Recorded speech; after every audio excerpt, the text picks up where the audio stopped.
এই যে আমি দীর্ঘদিন আগেই বলেছিলাম যে এবার জল যাবে, এবার কারেন্টটা যাবে, এবার মিলিয়ে নেবেন, এবার কারেন্টটা যাবে, আদানিকে দিয়ে এবার কুচ করে কারেন্টটা কাটাবে।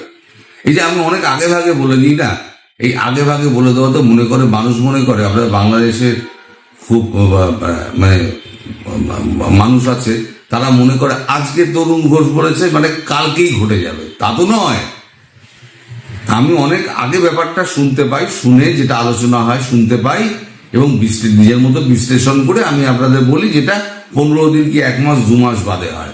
আমি কবে থেকে বলে আসছি যে বাংলাদেশের জল চুক্তি বন্ধ করে দেওয়া হবে। এবার দেখুন তিস্তার জল বন্ধ হচ্ছে কিনা। সারা ভারতবর্ষ জুড়ে এখন এই একটাই আলোচনা, এবার বাংলাদেশের ওপরে মাঠটা পড়বে, জলের মাঠটা পড়লো, জলের মাঠের পরে হচ্ছে একেবারে দামাদাম বুটস অন গ্রাউন্ডস হয়ে মাঠটা পড়বে।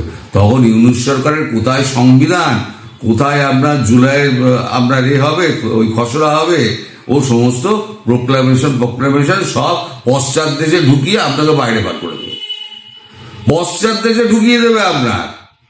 আপনি যদি মনে করেন যে আপনি বাংলাদেশের জাতির পিতা হয়ে গেছেন, আপনি সমস্ত ইতিহাস আপনি ভুলিয়ে দেবেন মানুষকে, আপনার বাপের নাম ভুলিয়ে দেবে ভারতবর্ষ।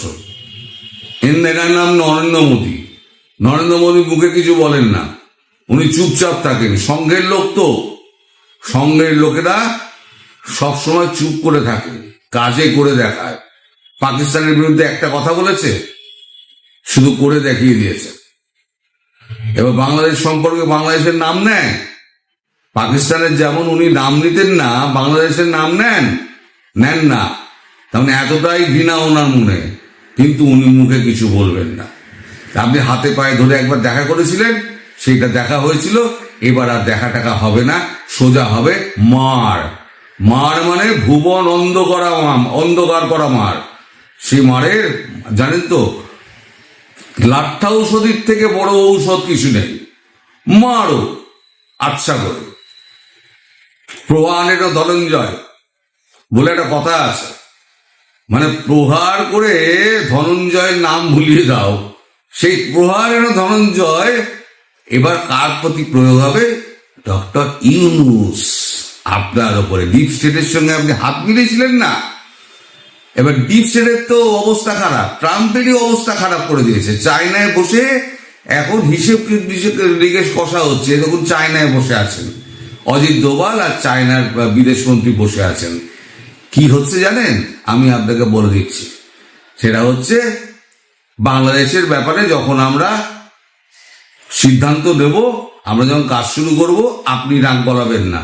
আপনাকে মায়ানমার দিয়ে দিচ্ছি, মায়ানমারে যা করার আপনি করুন, মায়ানমারে যা দরকার আছে ভারতবর্ষ দিয়ে দেবে, আর ভারতবর্ষে আপনাকে পুরো বাজার খুলে দেবে। আপনি বাংলাদেশ নিয়ে নাক গলাবেন না। এটা ট্রাম্প আসার আগে এই মিটিংটা হচ্ছে। এই মিটিংয়ে আপনাকে যখন মারবে, তখন চায়না বাপকে আপনার ওই বিএনপি গিয়ে দেখা করুক, আর ওই আপনার খলিলুর রহমান গিয়ে দেখা করুক, চায়না অত্যন্ত চালাক। চায়না কিন্তু এর মধ্যে নাক গলাবে না, সে বোঝে ব্যবসা। আর ব্যবসা কোথায় করবে? ব্যবসা একমাত্র ভারতবর্ষ ছাড়া আর কোথাও করতে পারবে না। যেখানে করার ছিল সেখানে তো 500% ট্যারিফ বসিয়ে দিয়েছে। ফলে পায়ে পড়ে যান, বাঁচার চেষ্টা করুন, আর না হলে পরে আপনার গলায় ফাঁসির দড়ি ঝুলবেই। আমার কথা মিলিয়ে নেবেন, আজ হোক, কাল হোক, পরশু হোক, 1 মাস বাদে হোক, 2 মাস বাদে হোক, আপনার ব্যবস্থা কিন্তু ওভাবেই শেষ হবে। আর আপনাকে নোবেল টোবেল নিয়ে আর একটা নোবেলের চেষ্টা করতে হবে না, সোজা একদম ওপরে গিয়ে নোবেল নিয়ে নেবেন 72 কাছ থেকে। যদিও আপনি নিজেকে মুসলিম বলে কখনো গণ্য করেননি, আপনি কখনো মুসলিম বলে আপনাকে পরিচয় আপনার পাওয়া যায় না।